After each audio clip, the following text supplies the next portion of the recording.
भाषा. भाषा म्हणजे काय?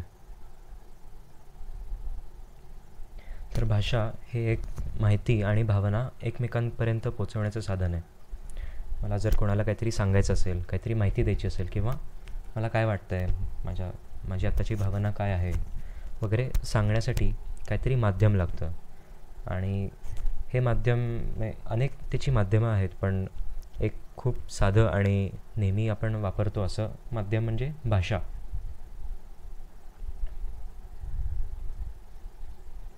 माहिती, भावना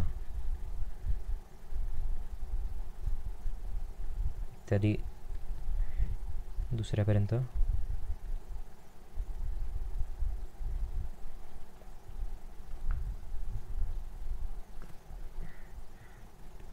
पोहोचवण्याचं साधन.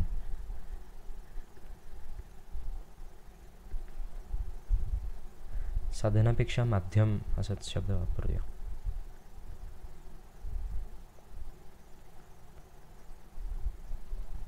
भाषा ही एक अशी गोष्ट आहे जी आपण खूप सर्वसामान्य किंवा खूप आपण ग्रांटेड अशी घेतो. पण आता तुम्हाला मला सर्वांनाच कुठली तरी भाषा येत असते. ती लहानपणापासून आपण शिकत जातो आणि एक दिवशी आपल्याला ती यायला लागते. आपोआप हळूहळू आपल्याला यायला लागते, एके दिवशी नाही. पण आपण ती खूपच एक साधी गोष्ट आणि ऑब्व्हियस गोष्ट म्हणून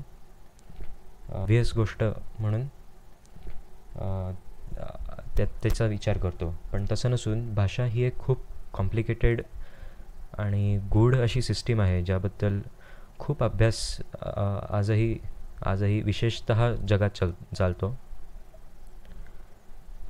आणि या अभ्यासाला भाषाशास्त्र असं म्हणतात. त्याची फॉर्मल डेफिनेशन करायची झाली तर भाषेचा वैज्ञानिक दृष्टिकोनातून केलेला किंवा शास्त्रीय दृष्टिकोनातून केलेला अभ्यास म्हणजे भाषाशास्त्र.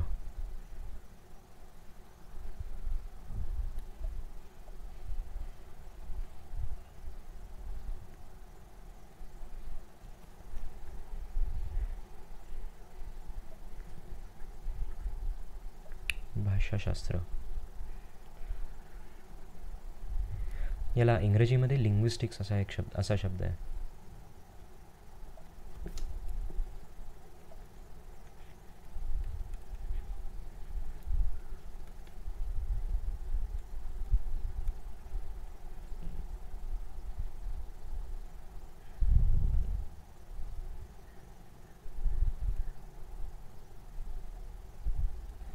तर भाषा ही एक खूप साधीसुधी गोष्ट नसून खूप एक कॉम्प्लिकेटेड सिस्टीम ही आहे. आणि भाषाशास्त्रात किंवा लिंग्विस्टिक्सच्या अभ्यासामध्ये अनेक गोष्टी येतात. त्या म्हणजे आपण भाषा वापरतो कशी, मुळात भाषा निर्माण कशी झाली आणि ती विकसित कशी झाली. कारण कायमच माणसाकडे भाषा ही सिस्टीम नव्हती. आणि आपण प्राण्यांकडेही आज पाहतो तर प्राण्यांकडे काहीतरी संपर्क साधण्याचं साधन असतं. पण मानवी भाषा जी काही कॉम्प्लिकेटेड सिस्टीम आहे त्यासारखं फंक्शन करेल असं काहीच प्राण्यांकडे आजही उपलब्ध नाही. तर ती आपल्यामध्ये कशी डेव्हलप झाली भाषा, याचा अभ्यास भाषाशास्त्रात केला जातो. त्यानंतर भाषेचे विविध घटक असतात. एक म्हणजे ध्वनी हा भाषेचा खूप महत्त्वाचा घटक आहे. आणि लेखन पद्धती निर्माण व्हायच्या आधी भाषा ही मुख्यत्वे ध्वनीच्या माध्यमातून भाषा वापरणे हे खूपच नैसर्गिक वापर झाला त्याचा.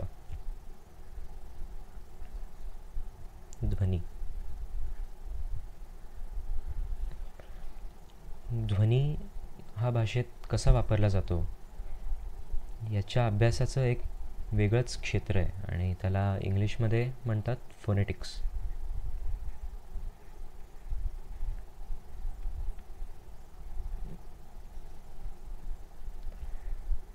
फोनेटिक्स म्हणजे जगभरातल्या ज्या भाषा आहेत त्यात विविध ध्वनी कसे वापरले गेलेत आणि मुळातच हे विविध ध्वनी कोणते आहेत आणि ते कसे आपण ते आवाज आपण कसे काढतो या सगळ्याचा अभ्यास फोनेटिक्समध्ये येतो. आपली जी ध्वनी सामग्री आहे, म्हणजे गळा असेल, मग जीभ, स्वरयंत्र, त्यानंतर दात, ओठ आणि नाकसुद्धा यांच्या साह्याने आपण आवाज कसे काढतो या सगळ्याचा अभ्यास फोनेटिक्समध्ये येतो. याला अनेकदा लिंग्विस्टिक्सचं फिजिक्स किंवा भाषाशास्त्रातलं भौतिक विज्ञान असं म्हणतात. यात नुसतंच श्वास सोडताना किंवा उच्छ्वासातून निघणारे ध्वनी नाही, तर श्वास आत घेताना काढता येणारे आवाज याचासुद्धा अभ्यास होतो, कारण हे आवाजही अनेक भाषांमध्ये वापरले गेलेत. याला ध्वनीशास्त्र म्हणायला हरकत नाही. आणि यासारखंच दुसरं एक फील्ड काहीसं रिलेटेड आहे, पण त्यात फरक आहे, बराच फरक आहे. त्याला म्हणतात फोनॉलॉजी.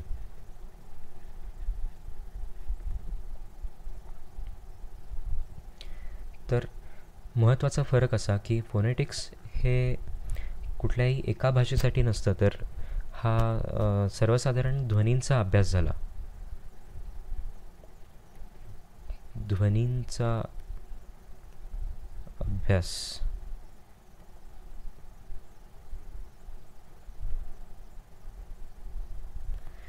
मग आवाज काढले कसे जातात?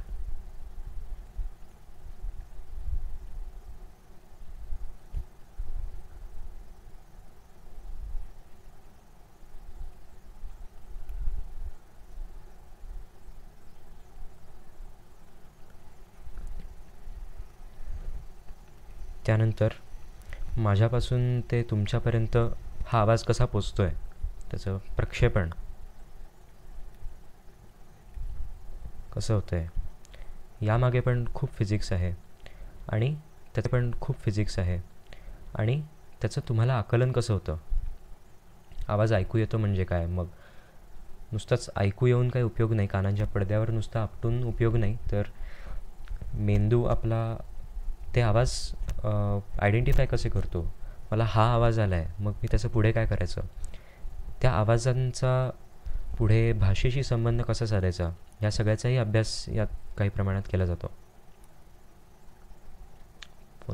फोनेटिक्समध्ये.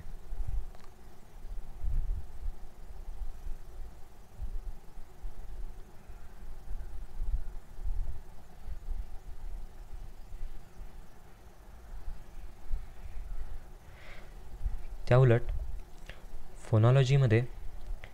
फोनॉलॉजी हे खूप भाषा स्पेसिफिक आहे, म्हणजे एका विशिष्ट भाषेसाठी लागणारे ध्वनी, त्यांचा अभ्यास, आणि भाषेमध्ये ते ध्वनी काय प्रकारे वापरले गेलेत.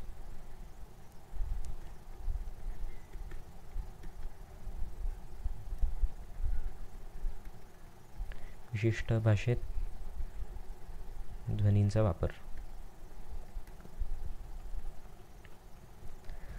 आणि हे ध्वनी किंवा आवाज भाषेत वेगवेगळ्या वापरांमध्ये कसे बदलतात, म्हणजे ते वेगळ्या कंटेक्स्ट्समध्ये कसे बदलतात, त्यांचाही अभ्यास फोनॉलॉजीमध्ये येतो. म्हणजे असं म्हणणं, आता मराठीची फोनॉलॉजी असं म्हणणं बरोबर ठरेल, पण मराठीचं फोनेटिक्स याला काहीच अर्थ नाही.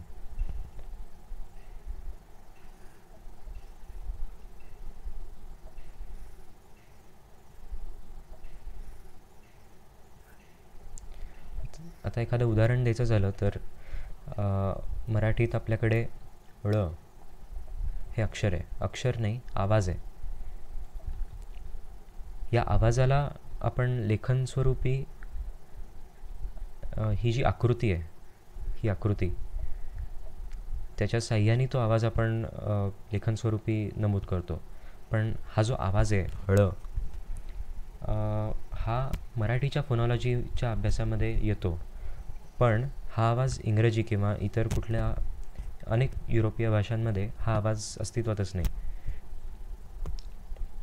तसंच इंग्लिशमध्ये फ असा जो आवाज आहे, फ्लॉवर यातला, तो आपल्या भारतीय भाषांमध्ये नाही आढळत आपल्याला. आपण अनेकदा फूलचं फूल करून टाकतो, पण तो आवाज खरा आपल्या भाषांमध्ये नाही आहे.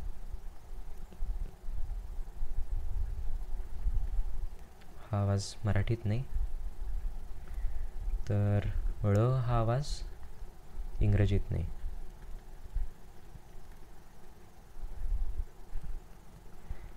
तर हे सगळे जे छोटे छोटे किंवा या गोष्टींचा अभ्यास हा स्पेसिफिक भाषांच्या फोनॉलॉजी या क्षेत्राखाली येतो.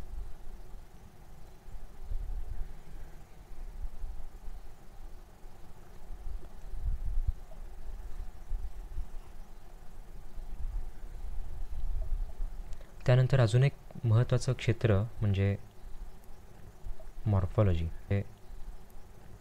मॉर्फॉलॉजी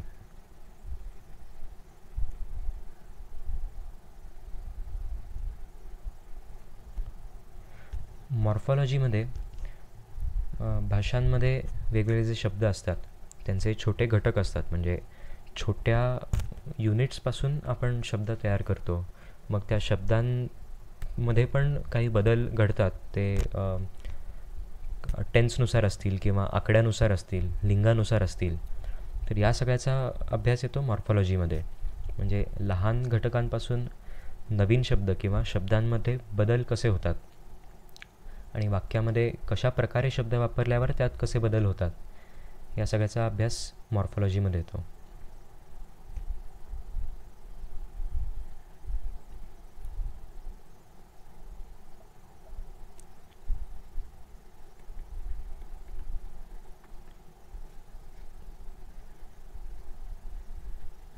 उदाहरण द्यायचं झालं तर हाच शब्द घ्या ना.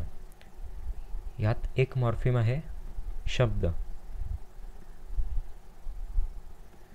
पण मला त्याचं रिलेशन किंवा त्या शब्दांचे घटक हे जे काही नातं आहे ते दाखवण्यासाठी मला त्यात अनुस्वार म्हणजे खरं हा जो आवाज आहे तो त्यात मिसळावा लागला. आधी खरं शब्द याचं शब्दा असं करावं लागलं. मग हा आवाज मिसळला त्यात आणि चे हे त्यात मिसळलं. तर ही मॉर्फिम्स झाली. हे ह्या शब्दाचे घटक झाले. शब्द आ, व आणि चे, ह्याला आपण मॉर्फिम्स असं म्हणतो.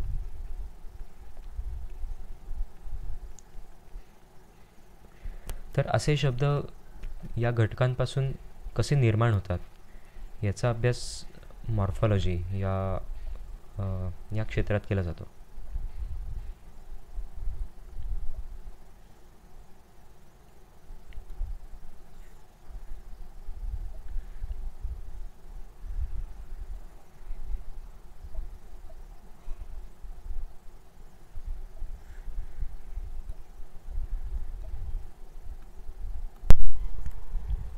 त्यात अजून एक घटक सांगायचा राहिला, तो म्हणजे मॉर्फोफोनॉलॉजी असंही एक क्षेत्र आहे. मॉर्फोफोनॉलॉजी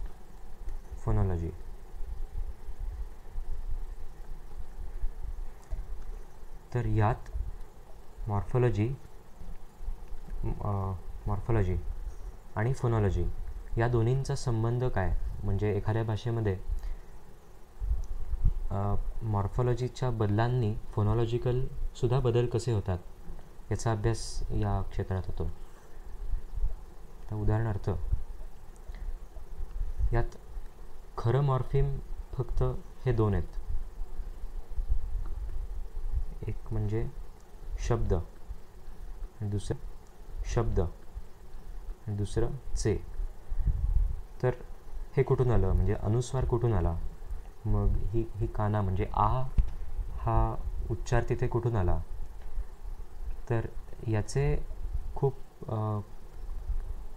सिस्टमॅटिक असे नियम असतात आणि त्यांचा अभ्यास होतो मॉर्फोफोनॉलॉजीमध्ये.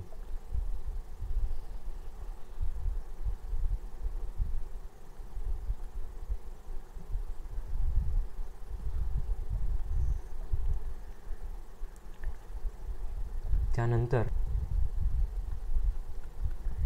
किंवा याला आपण वाक्यरचना किंवा नुसतंच रचना असं म्हणूया.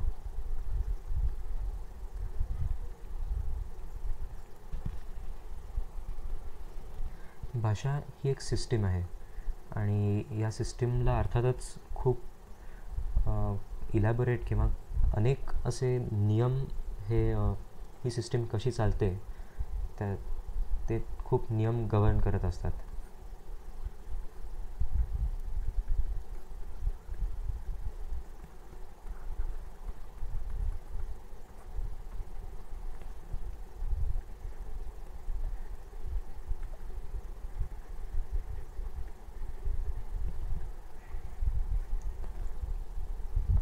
मगाशी आपण फोनॉलॉजी आणि मॉर्फॉलॉजीबद्दल बोललो, त्यात मी याचा उल्लेख केला नाही, पण मॉर्फॉलॉजी आणि फोनॉलॉजीमध्ये सुद्धा खूप सुंदर म्हणता येतील असे नियम आपल्याला खोलावर जाऊन आपण त्याचा अभ्यास केला तर आढळतात. म्हणजे एखादा फोनॉलॉजिकल बदल असेल म्हणजे आपल्याला तो खूप विचित्र जरी वाटत असला तरी त्यात जर खोलवर जाऊन बघितलं तर त्याचे नियम आपल्याला सापडू शकतात की जर अशी अक्षरं असतील किंवा असा एखादा शब्द असेल, कुठला तरी विशिष्ट शब्द, आणि त्यात असा बदल करायचा असेल तर हा नियम वापरला की आपल्याला योग्य तो त्याचा निकाल किंवा जो काही रिझल्ट आहे तो त्यातून मिळतो. तसेच ह्यातही सिंटॅक्समधले जे नियम आहेत ते आपल्याला खूप जरा ऑब्व्हियस वाटू शकतात असे नियम आहेत. त्यात वाक्यरचनेचे जे नियम आहेत म्हणजे वाक्य तयार कशी करायची आणि वाक्यातले जे वेगवेगळे शब्द आहेत ते वाक्यात कुठे जाणार, सुरुवातीला येणार, मध्ये येणार, कुठल्या शब्दानंतर कुठले शब्द येणार, या सगळ्याचा अभ्यास सिंटॅक्समध्ये होतो. मराठी ही सब्जेक्ट, ऑब्जेक्ट, व्हर्ब अशा प्रकारची भाषा आहे. म्हणजे मी फळ खातो.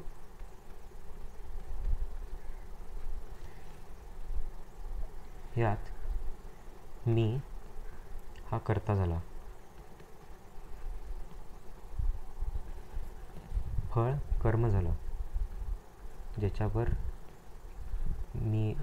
कर्ता क्रिया करतोय ते, आणि खातो हे क्रियापद झालं.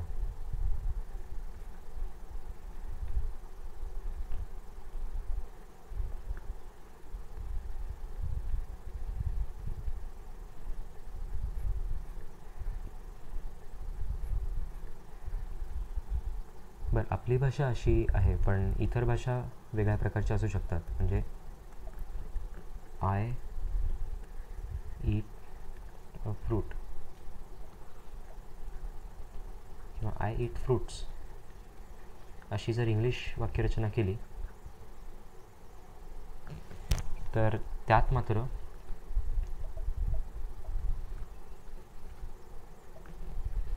आय हा झाला कर्ता, पण त्यानंतर आलं क्रियापद आणि मग आलं कर्म. तर या प्रकारच्या भाषेला SVO म्हणजे सब्जेक्ट, व्हर्ब, ऑब्जेक्ट अशा प्रकारच्या भाषा म्हणतात. अर्थातच SVO म्हणजे SO आणि V हे जे 3 घटक आहेत यांची कॉम्बिनेशन्स शक्य आहेत. अशी 6 एकूण कॉम्बिनेशन्स होतात आणि या प्रत्येक कॉम्बिनेशनच्या भाषा कुठे ना कुठेतरी जगात आपल्याला आढळतात. SOV, SVO, OSV, OVS, VOS, VSO अशी ही 6 त्याची कॉम्बिनेशन झाली.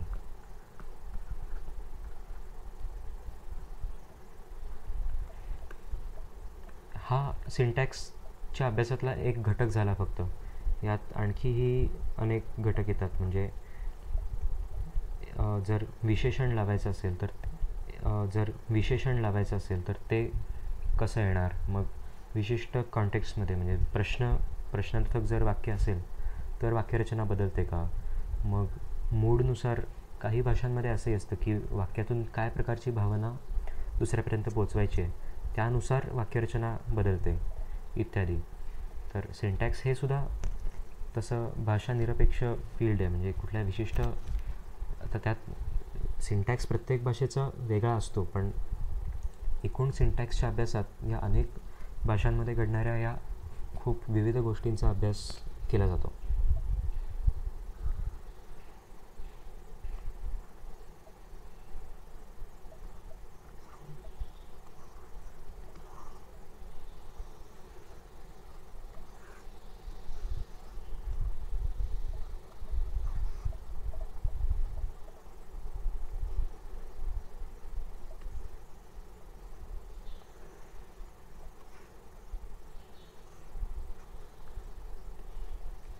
यानंतर अजून एक फील्ड बघूया, ऑर्थोग्राफी.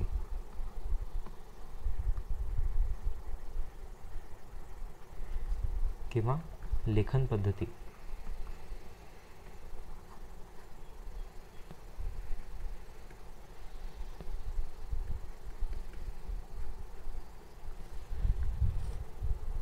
आत्ता मी या रेघोट्या ओढतोय, विविध रंगांनी नुसतेच पांढऱ्या बॅकग्राऊंडवर काहीतरी रेघा काढतोय, काहीतरी आकार काढतोय, पण त्यातून तुम्हाला माहिती काढता येते, त्यातून तुम्हाला त्याचा काहीतरी अर्थ लागतो आहे तुम्हाला. तर हे कसं काय, आणि ही सिस्टीम कशी निर्माण झाली, तर याची मुळं आहेत ऑर्थोग्राफीमध्ये. आता खूप पूर्वी काही आपल्याकडे लेखन पद्धती नव्हती, तेव्हा फक्त ध्वनींच्या साह्यानेच आपण मौखिक परंपरा ज्याला म्हणतात, अशी आपल्या सगळ्यांच्याच भाषा होत्या, फक्त आपल्या असं नाही. आणि त्या काळी आदिमानव किंवा गुहेत राहणारा जो माणूस होता तो गुहांमध्ये चित्र काढायचा. मग तो त्याची दिनचर्या कशी होती, तो काय काय करायचा, आणि शिकार केली असेल तर शिकारीचा, शेती केली असेल तर शेतीचा, शेतीचं चित्र, मग गुहेतल्या त्यांच्या राहणीमानाची चित्र, अशी अनेक चित्रं आपल्याला उत्खननामध्ये गुहांमध्ये बघायला मिळतात. उदाहरणार्थ भीमबेटका या ज्या आपल्याकडे गुहा आहेत तिथे अशी चित्रं बघायला मिळतात. हा खूपच प्रिमिटिव्ह त्याचा भाग झाला. हे चित्र तर सोडून द्या, याला काहीच अर्थ नाही.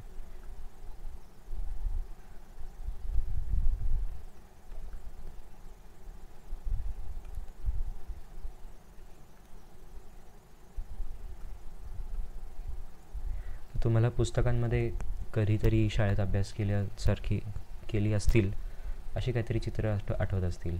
अशी प्राण्यांची एक चित्र काढायची पद्धत आहे, अशी अनेक ठिकाणी आढळून येते वगैरे वगैरे. मग त्यात शस्त्रांची पण चित्र काढायचा माणूस, अजून अशा अनेक गोष्टींची त्यांनी चित्र काढलेली आहेत.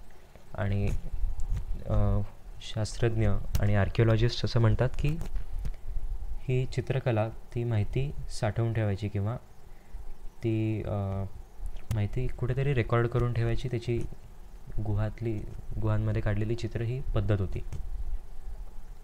त्यापासून आज आपण खूप पुढे आलो आहोत, पण त्याचाच एक थोडा पुढचा फॉर्म म्हणजे हायरोग्लिफ्स.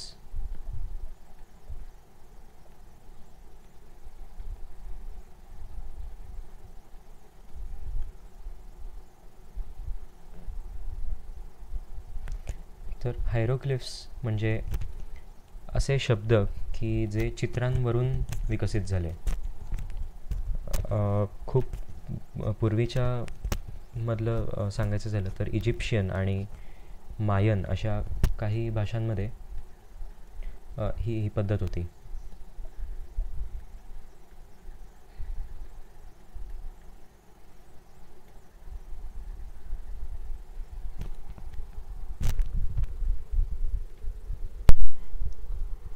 आणि त्याचा पुढचा भाग म्हणजे हायरोग्लिफ्स हे फक्त त्या चित्रात जे दाखवलं आहे तेवढंच दाखवायसाठी शिल्लक नाही राहिले, तर एखादं चित्र म्हणजे आता पक्ष्याचं जर चित्र असेल, माझी चित्रकला बाजूला ठेवा, पण जर पक्ष्याचं चित्र असेल तर याचा अर्थ फक्त पक्षी असं या पुरता मर्यादित न राहता यांनी कुठला तरी स्वर, कुठला तरी आवाज, आता क असेल,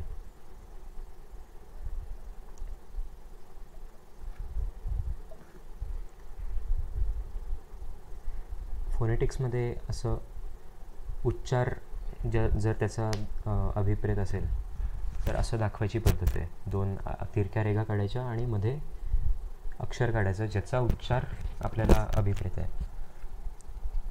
तर नंतर अशी सिस्टीम बनली असेल, म्हणजे अशी शक्यता आहे की या पक्ष्याने क मी दाखवणार, मग अजून काहीतरी असेल, राजाचा सिम्बॉल असेल तर त्याने मी वेगळा कुठला तरी आवाज किंवा ध्वनी नमूद करीन.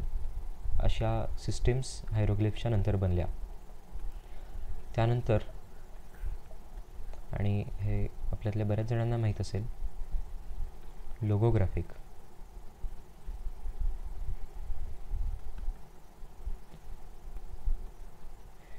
लोगोग्राफिक सिस्टीम्स आज चायनीज, जपानी वगैरे या भाषांमध्ये सापडतात.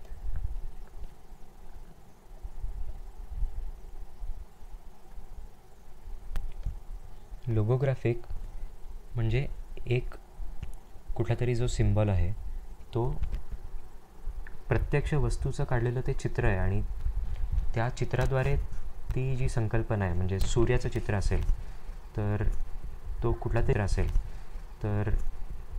तरी एक काहीतरी सिम्बॉल असेल तर याचा अर्थच सूर्य, आणि मी लिहिताना मला जेव्हा सूर्य हा शब्द वापरायचा असेल तेव्हा मी तोच सिम्बॉल सूर्यासाठी वापरणार. तर या प्रकारच्या सिस्टीमला म्हणतात लोगोग्राफिक. आणि आश्चर्याची गोष्ट म्हणजे चायनीजमध्ये आजही, म्हणजे साधारण ब्रॉन्झ एज, ताम्रयुगात ही सिस्टीम निर्माण झाली असावी असं लिंग्विस्टचं आणि शास्त्रज्ञांचा अनुमान आहे.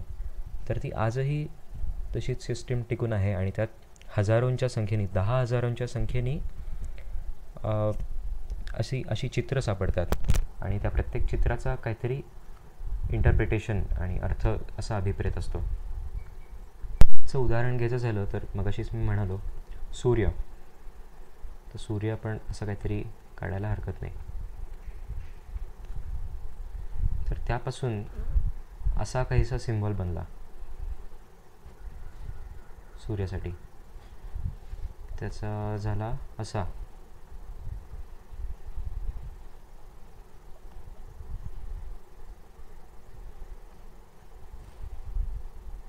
त्याचा झाला असा,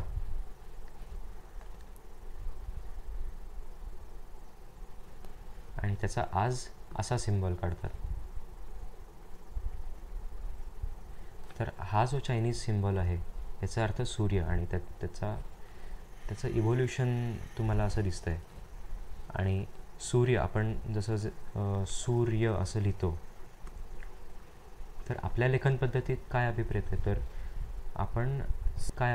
तर आपण सिम्बॉल्स ध्वनी रिप्रेझेंट करण्यासाठी वापरतो, पण चायनीजमध्ये थेट संकल्पनाच सिम्बॉलद्वारे नमूद केली आहे.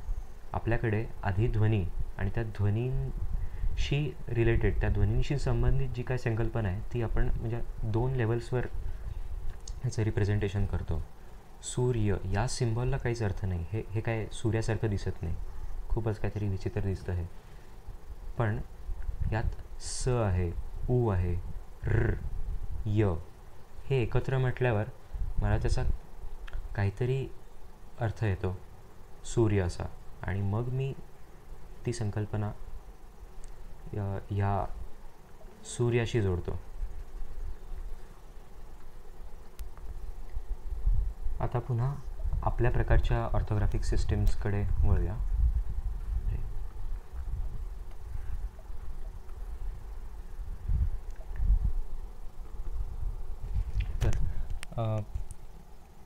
आत्ता जगात दोन आपल्या प्रकारच्या, म्हणजे आपल्याला हायरोग्लिफ्स आणि लोगोग्राफ्स सोडलं तर एक सिलेबिक अशी लेखन पद्धती मिळते आपल्याला.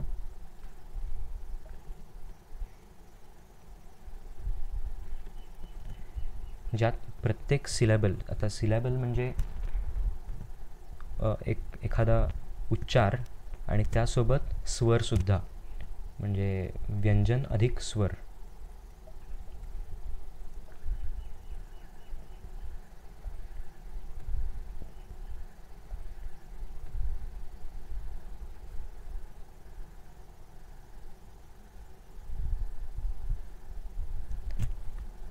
तर न हे एक सिलेबल आहे, ना दुसरं सिलेबल आहे, नी हे आणखी एक सिलेबल आहे, कारण या तिन्हीमध्ये न अधिक अ, मग न अधिक आ अशा तऱ्हेने ही सिलेबल्स बनले. त्यामुळे ही वेगवेगळी सिलेबल्स आहेत. खऱ्या सिलेबलमध्ये 3 घटक असतात. एक सुरुवातीचा भाग आणि नंतरचा भाग, म्हणजे नाक. हे अख्खं मिळून सुद्धा एक सिलेबल होतं, पण आत्ता आपण फक्त एवढ्याचाच विचार करूया, व्यंजन आणि स्वर. तर अशा रायटिंग सिस्टीम्स आहेत, अशा ऑर्थोग्राफिक सिस्टीम्स आहेत ज्यात प्रत्येक सिलेबलला एक वेगळा सिम्बॉल आहे. आणि याचं उदाहरण म्हणजे कोरियनची स्क्रिप्ट हंगुल, नुसतंच हंगुल लिहितो, हे एक उदाहरण झालं. त्यानंतर आपल्या ज्या लिपी, भारतीय भाषांमध्ये वापरल्या जाणाऱ्या ज्या अनेक लिप्या आहेत, तर आपली लिपी देवनागरी, मराठीसाठी वापरली जाणारी, याला म्हणतात अबुगिदा.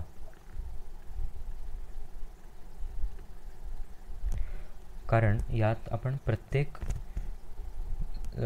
प्रत्येक ध्वनीबरोबर किंवा प्रत्येक व्यंजनाबरोबर कुठला स्वर आहे हे एका विशिष्ट प्रकारे नमूद करतो. म्हणजे दचंच मॉडिफिकेशन दा झालं. यात मुळातला घटक तोच राहिला, पण त्यात मी एक विशिष्ट प्रकारे बदल केला आणि त्याचा स्वर त्या नियमानुसार बदलला. द चा झाला दा.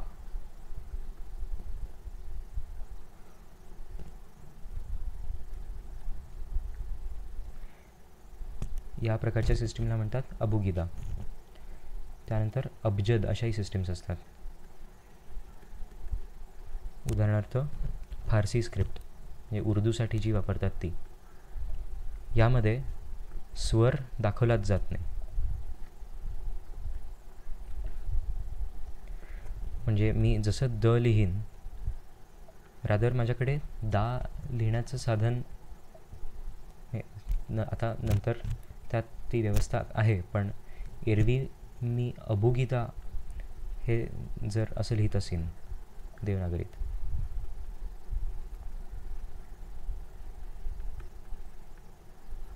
तर फारसी लिपीमध्ये लिहिताना ते एवढंच दिसणार आहे मला, अ ब ग द.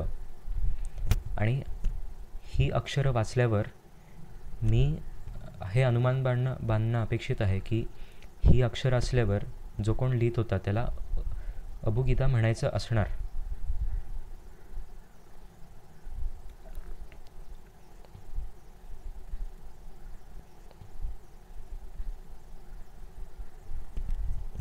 तर ही जी ॲडिशन आहे, उकार मग वेलांटी, म्हणजे जे स्वर उ, ई आणि आ, हे मी माझ्या अनुभवातून इथे ॲड करणं अपेक्षित आहे की अ ब ग द ही अक्षरं आल्यावर अबुगिदा असा एक शब्द आहे किंवा तो इथे अभिप्रेत असावा, हे अनुमान मी स्वतःहून बांधणं इथे अपेक्षित आहे.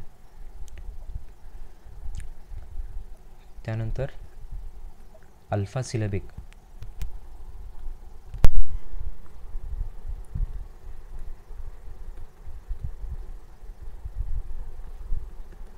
अल्फा सिलेबिक अशा सिस्टीम्स असतात. उदाहरणार्थ इंग्रजी यामध्ये प्रत्येक अक्षरांनी एक प्रकारचा त्या शब्दानुसार, म्हणजे त्या शब्दात त्याचा वापर कसा केला आहे त्यावर अवलंबून आहे ते. पण अक्षरांनी एखादा स्वर किंवा अक्षरांच्या ग्रुपने एखादा स्वर नव्हे, ध्वनी किंवा आवाज हा रिप्रेझेंट केला जातो. आता ह्या दोन यांनी फ असा उच्चार त्याचा करायचा. मग अल्फामध्ये अ याचा एक वेगळा उच्चार करणं अपेक्षित आहे. मग इथे जो अ आहे, इथे जो याला ए म्हणतो आपण, ए, याचा उच्चार ह्या ए सारखा नाही आहे. तर तो शब्दाच्या शेवटी आला आहे आणि या शब्दामध्ये शेवटच्या एचा उच्चार पहिल्या ए सारखा होत नाही.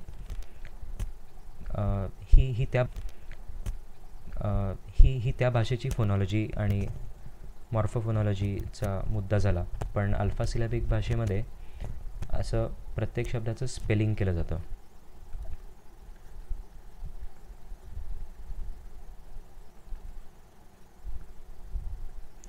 आणि असे एकापाठोपाठ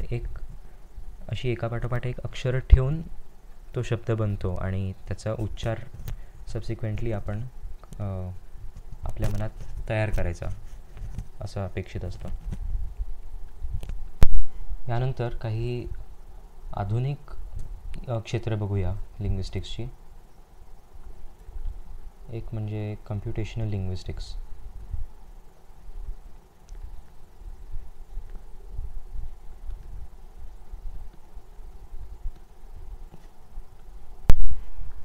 यात आधुनिक संगणकीय सिस्टीम्स वापरून भाषेचा अभ्यास केला जातो आणि भाषेचंही संगणकामध्ये काय प्रकारे ॲप्लिकेशन करता येईल याचाही अभ्यास यात केला जातो.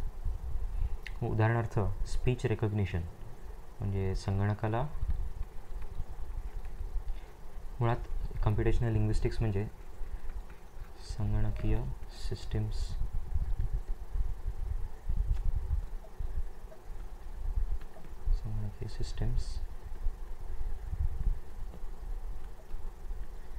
चा भाषेच्या अभ्यासासाठी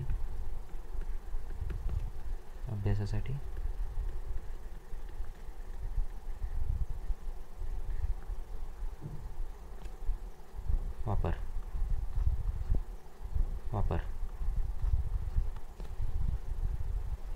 तर कॉम्प्युटरला मी काय बोलतोय ते समजणे किंवा समजलं पाहिजे यासाठी बरंच काम चालू आहे. ते स्पीच रेकग्निशनमध्ये येतं. आता हा मी काय बोलतोय हे समजणे याचा एकच भाग झाला. म्हणजे मी काय बोलतोय त्याची ते टेक्स्ट रूपी किंवा ते शब्दरूपी कम्प्युटरला समजणे हे स्पीच रेकग्निशनमध्ये आलं. मग त्याचा प्रत्यक्ष अर्थ कळणे हे अजून पुढची पायरी झाली.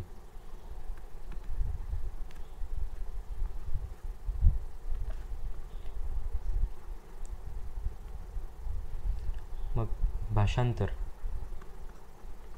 हाही एक सध्याच्या अभ्यासाचा खूप महत्त्वाचा मुद्दा आहे की कॉम्प्युटरला एक भाषा दिली, एका भाषेतलं एखादं वाक्य असेल किंवा परिच्छेद असेल तो दिला, तर तो एका भाषेतून दुसऱ्या भाषेत कसं त्याचं रूपांतर करणार. आणि हे रूपांतर करत असताना अर्थातच आपण काही जणांनी प्रयत्न केला असेल, खूप विनोदी त्याची भाषांतरं आत्तापर्यंत व्हायची आणि आत्ता गेल्या काही वर्षात हे खूप सुधारलं आहे. पण तरी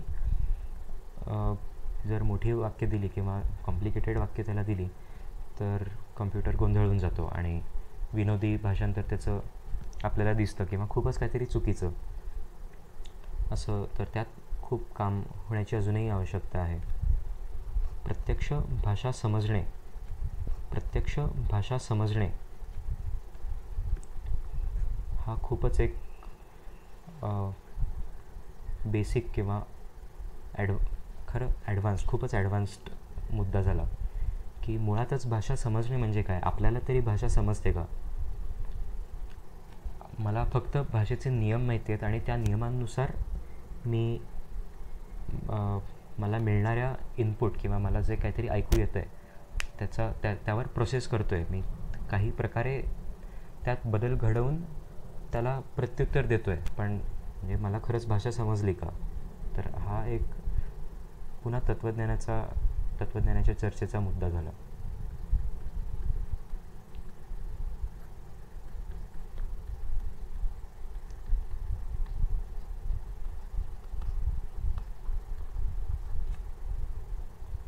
त्यानंतर स्पीच सिंथेसिस म्हणजे कॉम्प्युटरला काही लिहून दिलं किंवा कॉम्प्युटरकडे काहीतरी लिहिलेलं असेल, ते सांगायचं असेल तर ते त्याला तोंडी किंवा ध्वनींच्या साहाय्याने सांगता येणे, त्याला स्पीच सिंथेसिस असं म्हणतात.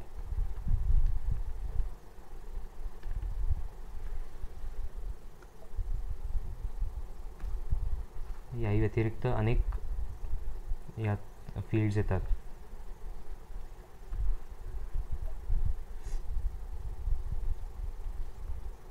त्याकडे आपण नंतर सविस्तर बघूया.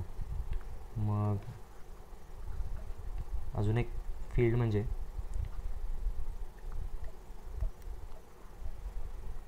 त्याआधी एक मुद्दा राहिला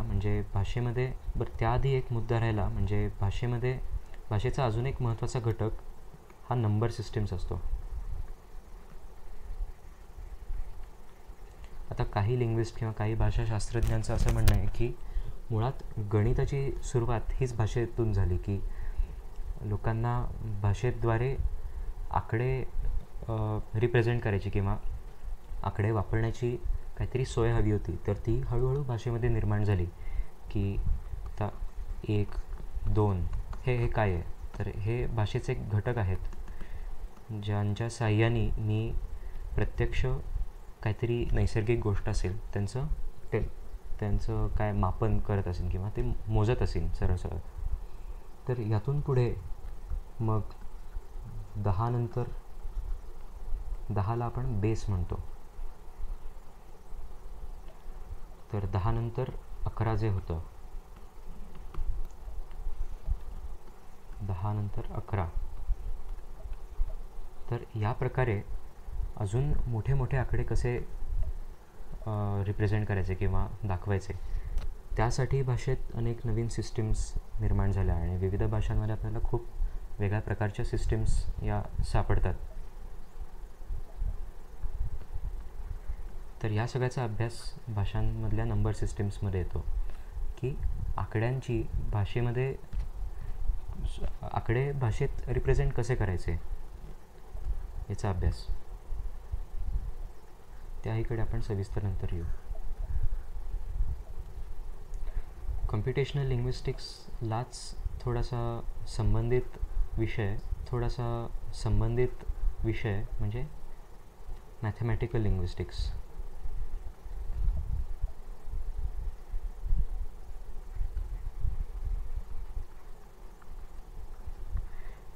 गणितीय दृष्टिकोनातून केलेला लिंग्विस्टिक्सचा अभ्यास किंवा भाषेचा अभ्यास याला मॅथमॅटिकल लिंग्विस्टिक्स असं म्हणतात. म्हणजे भाषा ही मुळात एक गणिती सिस्टीमच आहे आणि भाषा ही खूप कडक नियमांनी रिप्रेझेंट करता येते असं लोकांचं म्हणणं आहे. आणि अशी थिअरी आहे की भाषेला खूप एक कडक नियमबद्ध फॉर्मल ग्रामर असतं आणि कुठलीही भाषा या ग्रामरद्वारे पूर्णपणे नियमबद्ध करता येते. तर अशा प्रकारचा अभ्यास मॅथमॅटिकल लिंग्विस्टिक्समध्ये होतो, ज्यात लोक भाषा रिप्रेझेंट करण्यासाठी नियम शोधून काढत असतात. पण ही दोन्ही फील्ड्स काहीशी रिलेटेड आहेत, कारण कम्प्युटेशनल लिंग्विस्टिक्समध्ये सुद्धा आपण जेव्हा संगणकाला भाषा शिकवायची म्हणतो तेव्हा संगणकाला ती काही बाळाला शिकवल्यासारखी शिकवता येत नाही. त्यामुळे आपण संगणकाला काही नियम सांगतो की अरे ही भाषा अशी चालते. तर अशी चालते म्हणजे काय, तर त्याचे काहीतरी नियम असतात. ते नियम शोधून काढणे आणि ते नियम संगणकाला शिकवणे. तर ही दोन खूप रिलेटेड क्षेत्र आहेत. त्यानंतर एक क्षेत्र झालं ते येतं म्हणजे कॉग्निटिव्ह.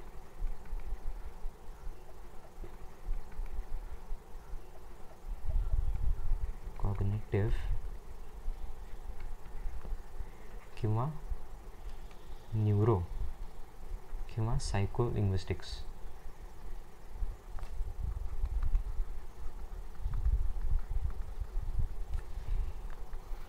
या क्षेत्रामध्ये भाषा आणि आपला मेंदू यांच्यातला संबंध काय आहे याचा अभ्यास केला जातो. म्हणजे आपल्या मेंदूत असं वेगळं काय आहे की प्राण्यांच्या मेंदूपेक्षा की ज्यांनी आपल्याला अशी भाषा ही कॉम्प्लिकेटेड सिस्टीम मुळात विकसित करता आली.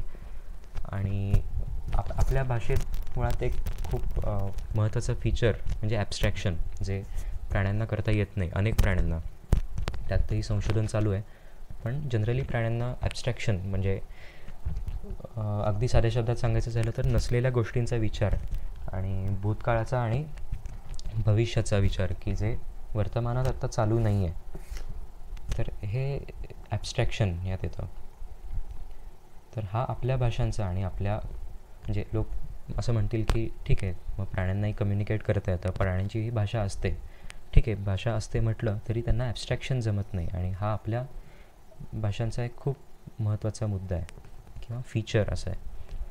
त्यानंतर न्यूरो लिंग्विस्टिक्समध्ये मेंदूतले कुठले भाग भाषा साठवतात किंवा भाषा शिकल्यावर मेंदूत काय बदल होतात किंवा मुळात होतात का काही बदल, मग भाषा मेंदूत कुठल्या विशिष्ट ठिकाणी साठवली जाते का संपूर्ण मेंदू मिळून ते काम पाहतो, तर या सगळ्याचा अभ्यास न्यूरो लिंग्विस्टिक्समध्ये येतो. मग सायको लिंग्विस्टिक्स आणि कॉग्निटिव्ह लिंग्विस्टिक्स ही अशीच ही तिन्ही क्षेत्र खरं खूप इंटर रिलेटेड किंवा परस्पर जोडलेली आहेत. त्यात मेंदूच्याही पुढे जाऊन माइंड किंवा मन हे त्याच्या फंक्शनिंगचा आणि भाषेचा संबंध काय याचा अभ्यास या क्षेत्रात येतो. आत्ता आपण अनेक काही लिंग्विस्टिक्सच्या अभ्यासाखाली येणारी क्षेत्र पाहिली आणि याही पलीकडे जाऊन बरीच क्षेत्रं आहेत आणि नवीन क्षेत्रही यात येत आहेत. पण आत्ता जी आपण पाहिली ती क्षेत्र त्यातली ठळक आणि आत्तापर्यंतच्या अभ्यासात खूप महत्त्वाची ठरलेली अशी ही क्षेत्र आहेत. तर यात आपण पुढे जाऊन आणखी खोलात बघूच यात.